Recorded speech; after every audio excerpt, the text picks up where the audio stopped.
January 11th, we're just going to talk a little bit. We did a little bit of help Nip a little bit on his backhand, give him some few things to try out. Just there's a lot of stuff, so I just want to make sure he can have at least something he can refer to.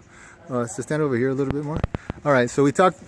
Nick has a tendency to choke up. His backhand is tight. It's very tense. The backhand, the way he does it right now, and the reason that he does that is because number one, his grip is real tight. His forearm muscles, his bicep muscles, his shoulder muscles, his chest muscles, all tighten up because of that. When he gets to second V position, show second V position. Second V position is more like right here. This is where you take it back and then you turn and then you're starting to come forward. All of those muscle tension problems he has causes him to have a hard stop right here in this position, and that hard stop, right, is what takes away a huge amount of power.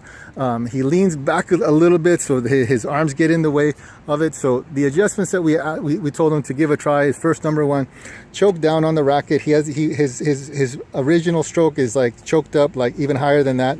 Is even higher than that. Yeah, that's what you were doing. It looked like it was close to that. So if he does this, he's using basically, he's losing out a huge portion of the racket, the power that's available to it, the ability to flick it, to create spin on it. He's not really utilizing his racket. So we told him to choke down a lot more. Pay attention to having nice loose hands throughout the entire strokes, because he really tenses up. And right there, that's better, or that's better. See these muscles, that's better right there. This muscle is still pretty tense. But the first thing we did was adjust that to make his hands really loose, and he felt a bit of a difference on that. Told him to focus all when he gets to second V, make sure he just goes through the stroke. Force himself to go through the stroke, because the way his stroke was before, right, he had to stop, and so the muscle memory is ingrained in that to have that stop without even thinking. So he's going to have to force himself to undo that behavior.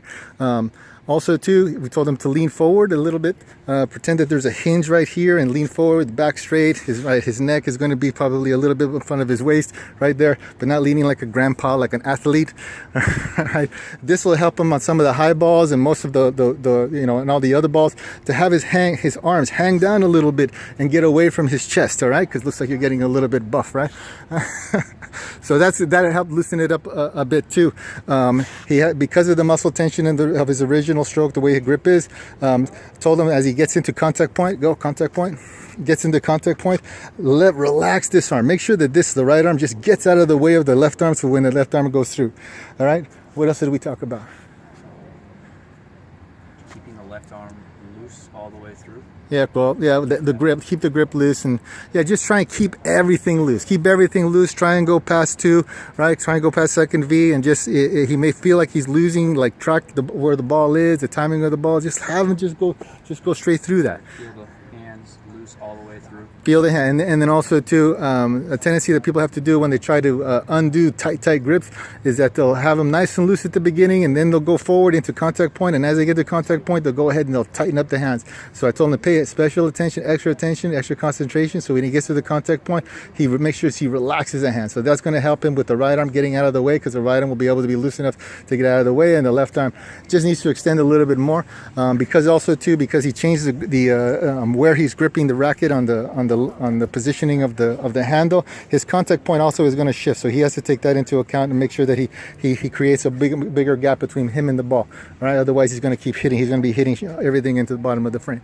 All right, I think that's about it. All right, so we give it a try and see what happens.